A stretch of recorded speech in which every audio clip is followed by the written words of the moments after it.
une vidéo sur les lois dimensionnelles. Alors, les lois dimensionnelles, c'est tout simplement quelles sont un petit peu les lois qui viennent régenter notre dimension. Voilà. Parce qu'on connaît les lois physiques comme la gravité par exemple, mais les lois de la dimension, voilà. Donc, par exemple, la loi de l'attraction, c'en est une. C'est pas quelque chose qu'on apprend aujourd'hui en sciences parce elle est très démontrable difficilement parce qu'elle a un côté un peu mystérieux, mais c'est une loi qui se retrouve pour tout le monde. La créativité infinie dont j'ai parlé, on pourrait dire que c'est une petite loi. C'est une loi super sympa, qui est dans la continuité de la loi d'attraction, mais c'est quelque chose qu'on retrouve tout le temps. Voilà. Il y a une infinité d'idées tout le temps.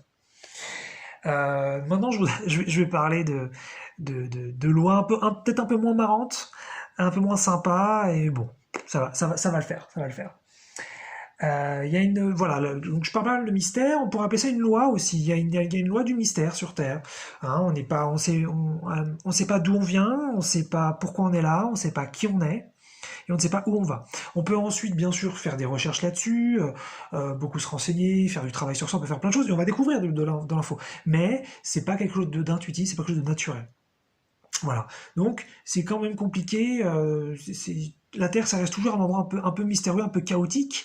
On ne sait pas trop quel est le sens de tout ça, quel est l'intérêt de tout ça. On doute beaucoup, on contrôle pas grand-chose.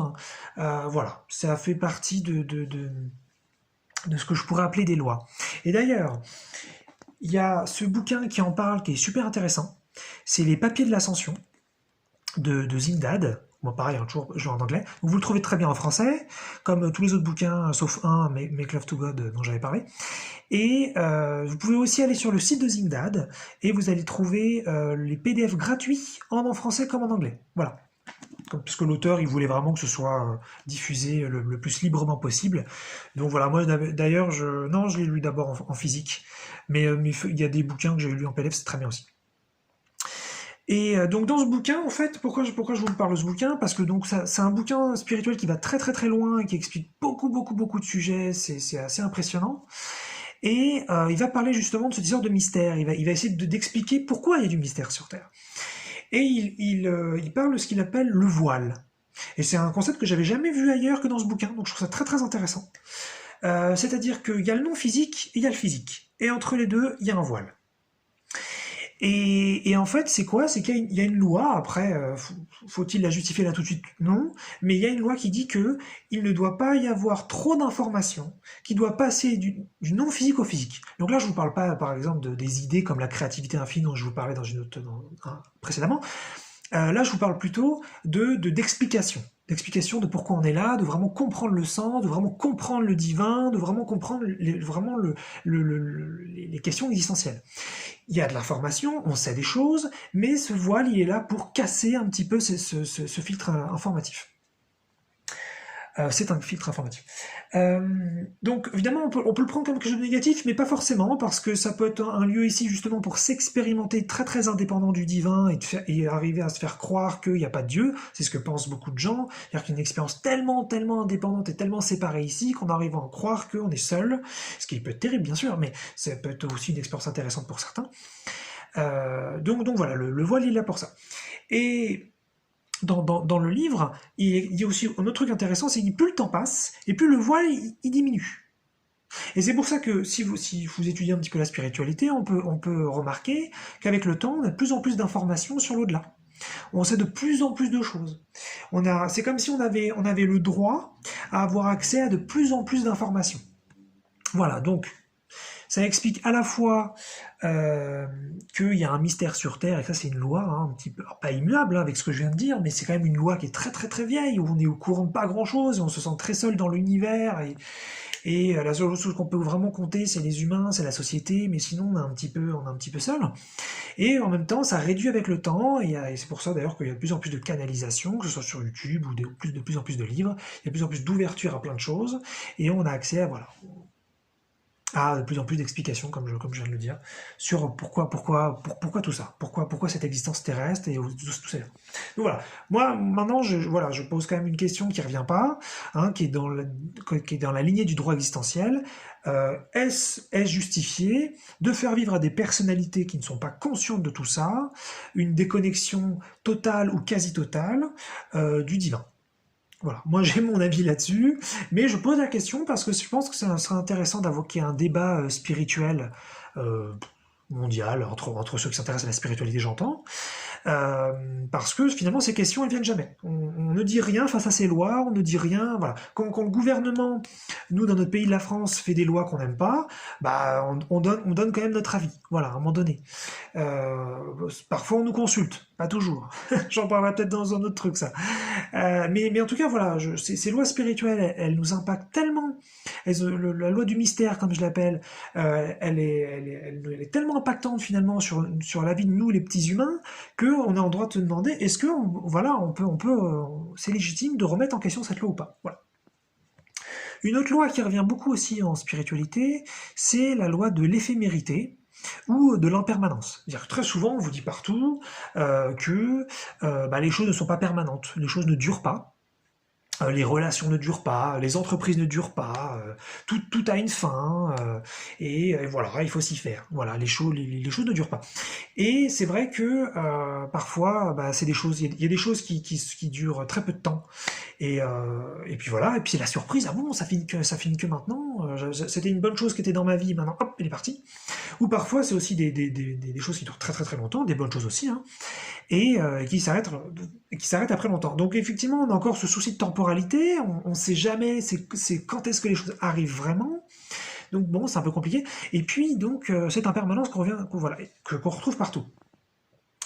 Et ça c'est pareil, dans toute la spiritualité où on parle de cette impermanence, il n'y a jamais un questionnement du droit existentiel, c'est-à-dire est-ce justifié que les choses, que l'on ne puisse pas décider nous du temps que ça dure.